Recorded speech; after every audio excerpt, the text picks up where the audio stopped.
Well, if you just joined us, you're watching the opening ceremony of the world's longest and deepest rail tunnel under the Swiss Alps. It's officially been opened.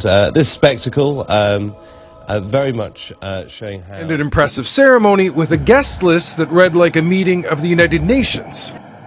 When you celebrate science, perhaps it's best to not get carried away. The inauguration ceremony included some, how should we put it, original choreography. It was quite bizarre. Aidalami, do you associate this kind of dancing with the inauguration of a tunnel? I don't understand art it's leaving you speechless. It leaves me speechless. I get claustrophobic just thinking about that tunnel. All right. We're going to leave. Where was that? That was in the tunnel? I guess it was at one of the two entrances. Anyway, there you have it.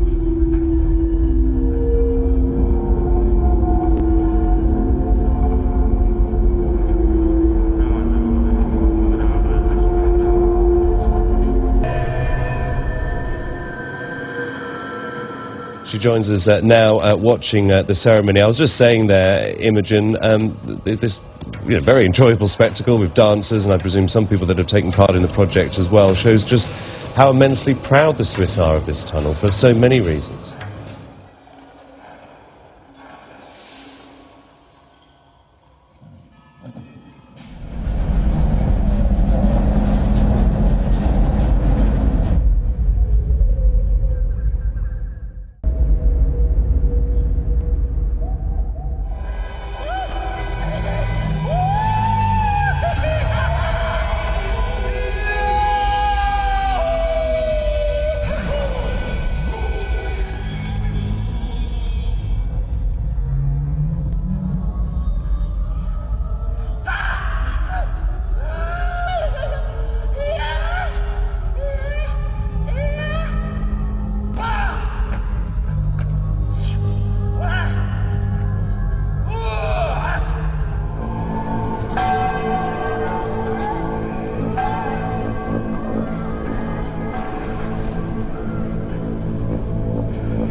And so we're going to talk about something we're looking at. Okay, so go ahead, Doc. Just start playing the audio. All right, Edward. So what are we watching right now?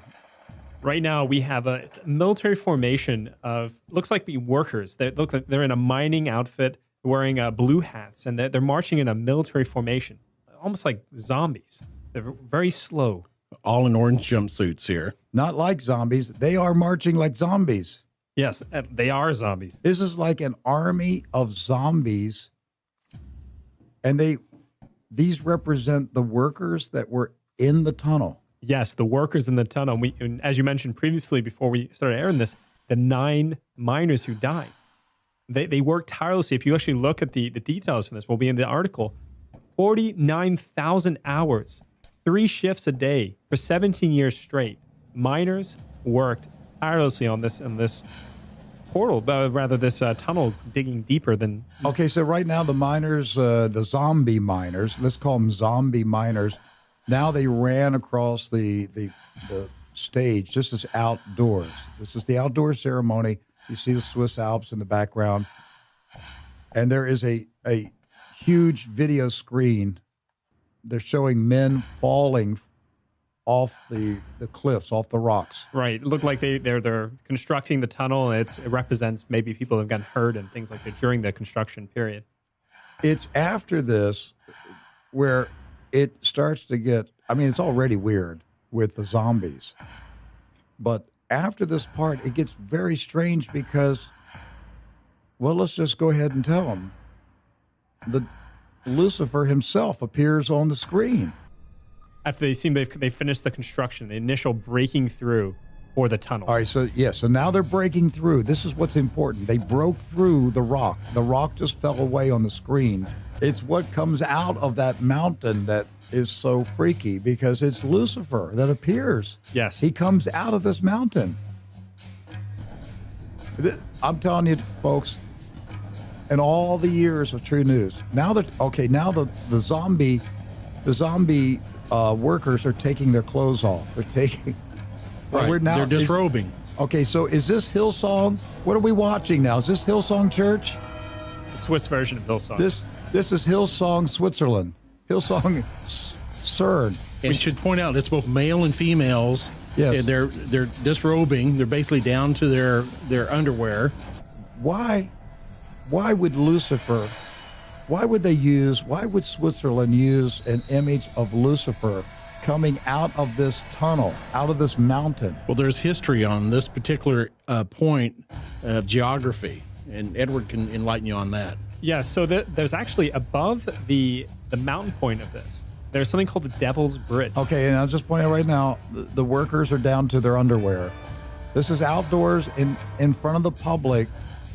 The zombie workers are now stripped down to their underwear, and it's becoming more ritualistic as we go. But go ahead, Edward, tell us the history. Yeah, so there's this bridge above where the actual tunnel, the hardest point of the tunnel, the point where they had to dig through 73 different kinds of rock to get through. This, up until the 1100s, was unpassable. It was actually a point where Switzerland would control their invasions from the north. There was a choke point, kind of like the fiery gates, the gates of Thermopylae that are described in the Spartan 300. Now, with this, the folklore tale is that the townspeople next to this passing point, they made a deal with the devil. And this deal, essentially, they couldn't do it by themselves. So they said, hey, devil, will you build this bridge for us? Will you build a bridge that we get across this? And the devil said, I will do this, but you have to give me the soul of the first thing to cross this bridge. Now, the devil thought that it was going to be a human. The townsfolk actually tricked the devil in this folk tale, and they sent a goat across. Well, when the goat crossed, the devil killed the goat, was incredibly angry, and he picked up a very, very large rock. He was going to use this rock to throw and break the bridge, but one of the townfolk, who was a believer in Christ, drew a cross on the rock. And this rock, actually, before they started building this tunnel, was at the point, at this bridge, up until 1976, when they first began building this underground tunnel. Anyway, because she drew a cross on the rock, the devil couldn't pick it up. He couldn't move it. And at this point, the devil had to flee. So the townfolk saw the bridge as this conqueror, this triumph over the devil. There's a group of men coming out in more traditional Swiss garb of red and white with large sticks. Now they're horns, aren't they? Yes, and look, the devil is right there. And now the devil has emerged in the back of the formation as a goat. It's wearing a goat head, like a ram. So wearing a goat outfit with the ram's horns and everything. I saw him. All right, so now there's Lucifer now as a goat. And he's coming out now, and he's furious. And what are these people in the... They seem to be like bushes, like hay. Yeah, like these bush people. When I say bush people, I mean like people that look like bushes. Yes. They're draped in wheat. Like it's a gold-colored wheat. Almost like swamp ghouls. And on the screen now, the video screen in the back, there's an image of Satan up on the screen. Ghouls. The video screen in the back, there's a transposed image of the devil, the goat man, and they put like a fire behind it. It looks the devil is coming out of that portal. Right. So you got a guy, an actual person on the stage dressed as a goat, who is portraying Satan. You see the Egyptian scarabs there? Yes. Yeah. What are those things? Those are Egyptian scarabs. Those are for devouring the dead. All right. I thought, what are these beetles? They look like three big beetles. They're Egyptian scarabs. And there's three of them, just like there was three spirits and the three miners that got sacrificed in the beginning. Man, Doc, I didn't know you knew so much. I read. I just thought they were big green beetles. Like, what is this about? But Lucifer is So now in there's a full view on the stage, and now he's turned into what? portal of eyes now. Yes, like all eyeballs now. That's the only thing is on the screen are eyeballs that are circulating. And there's trumpets now playing to the left and right of the center stage where you have the devil dancing with these swamp bush people. But there's trumpets, almost about 50 trumpets lining the stage. People are blowing them. They look like mountain trumpets, but they're gold. And as you hear right now, you hear the devil's screaming as he's running around with the white garbed spirits. Now, the what'd you call them? Swamp ghouls. Swamp ghouls. That's pretty good. Right now, it looks like Satan has captured one of these spirits or whatever, and doing unspeakable things to him. Yes. I'm just sitting here watching this for the fourth time, and I'm still stunned. This happened yesterday, folks. Yes. It happened yesterday in Switzerland. Put this together with CERN. Yes. That's going on in Switzerland? That's what I thought. What are they doing, Doc, in Switzerland? What I want people to understand is there are powerful leaders in the world, in the Western world, because I think this is really confined to the Western world. They are begging Lucifer to come out of the abyss. And I know many of you listening to me right now are saying, Rick, you're exaggerating it. You're trying to scare me. I wish we were making this up. This is deeply disturbing. I'm telling you, after Hillsong, this Hillsong Church is nothing compared to this. But then I wouldn't be surprised next week Hillsong does this on their stage. But they're calling for Lucifer to come out of the abyss. Listen to me, people. Satan's church is calling for their God to come into the world. Why isn't the church of God calling for our God to come to the world? Lucifer's people are beseeching him. They're carrying out demonic rituals. They're drilling holes into the center of the earth to release him from the abyss. They want him to come onto the surface of the planet. It is called the tribulation. It's going to happen soon. And you're not going to be raptured and taken away before these things happen. This is why Jesus said, if the days were not shortened, no flesh would survive. We cannot even comprehend the depth of the wickedness that's going to be turned loose on the planet. You have any idea, Edward, what this woman is? So I reached out to my friend on this. It's Italian, but it's babble. It's not actual words. She's singing a very old song. It's a mix between Italian and ancient Germanic. That's what I was going to say. It's a dialect that only the Luciferians know. And we go back. Ancient Germanic was used during a time when Germany was conquered by paganism, by ancient animal worship and nature worship, which is what we're seeing currently on the screen. We're now seeing people come out with branches in hand and draped like old. You see the old clerics the old priests, the old animalistic priests that are on the screen. This is raw paganism. Druids. Well, what is that woman? It's like she's wearing antlers. Antlers on her head. Antlers. Yeah. And these people, these dignitaries, are sitting there in the audience watching this. Well, that lady looks very scared. One of the ladies right there, you look in the audience, she's baffled by what she's seeing right now. She must be the only Christian there. And just a reminder, Merkel is there. Who else is there? Francois Hollande from France, the Prime Minister of Italy. The Swiss president. Yeah, this is very pagan right now. This is like right out of the history books of paganism. Look, I'm a mature, solid Christian, but this is rattling me because I'm realizing it's coming fast. This is coming really fast. The end of days is staring us in the face, and look, the clock is now. This is weird because I'm talking about the end of days, and now there's a giant clock on the video screen on the stage in Switzerland, and it's clearly they're telling us something about time. It keeps stopping at 9, 9:15, 9:10, 9:20. Yeah, it did, didn't it? It was always somewhere around 9. And now the people are walking like zombies, and they're carrying offerings.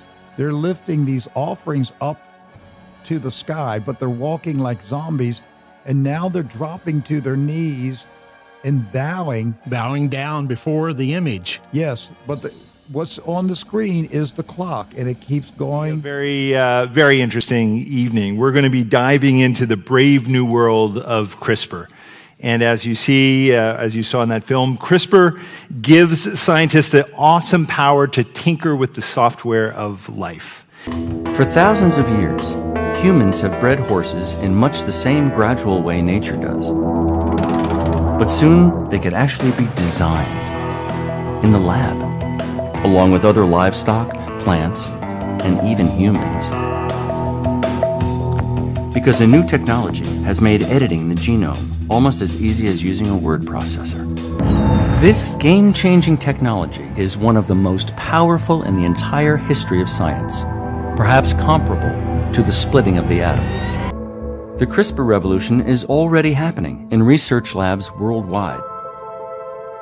For better or for worse, every life on Earth will soon be affected by our ability to reprogram the software of life.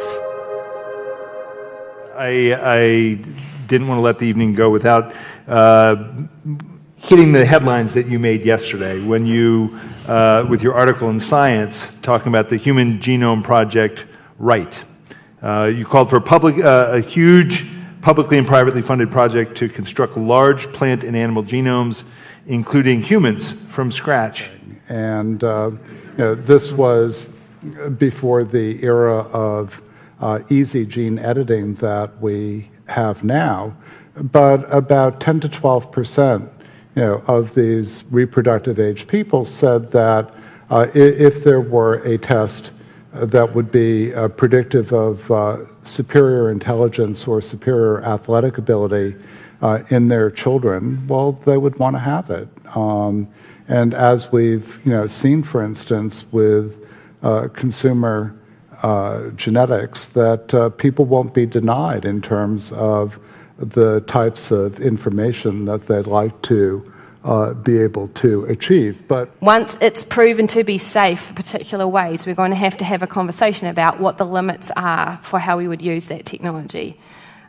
There are still people who would, like I said, see that as a line in the sand that we should never cross. But my belief is that we will and should cross it in some cases. There's a shorter timeline for testing those things, but how do you regulate that? I mean, I don't think there's an answer. You can regulate against it, but you might not be able to prevent it. Yeah.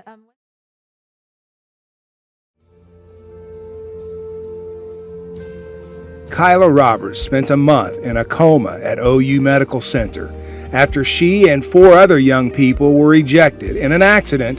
He's told me that he loves me and he's ready for me to come home, but not quite yet. And then I woke up here. But she does remember him. Green eyes and scraggly hair. And his scent. Smells like fresh clothes out of a dryer. I could see that. And his message. That he is real. God is real and heaven is real. She says Jesus has green eyes. Yes, she does. She says he's got beautiful green eyes, and she says that he saved her. Old in college more than 30 years ago is finally getting his diploma next week. It's something Daryl Burton truly never believed would happen, and it almost didn't. He was 22 years old, enrolled in community college in 1984 when he was wrongfully convicted of murder. Burton was sent to the Missouri State Penitentiary for a crime he didn't commit. It was a place that I just described as hell on earth because it was an evil experience. Burton says the prison was full of the sounds of men screaming in pain, being raped or assaulted. He wrote in a letter to Jesus that he'd serve him if he got out of prison. Eventually, he got the help he needed to be released and declared innocent. I mean, I saw evil, up close and personal. So I knew that it had to be.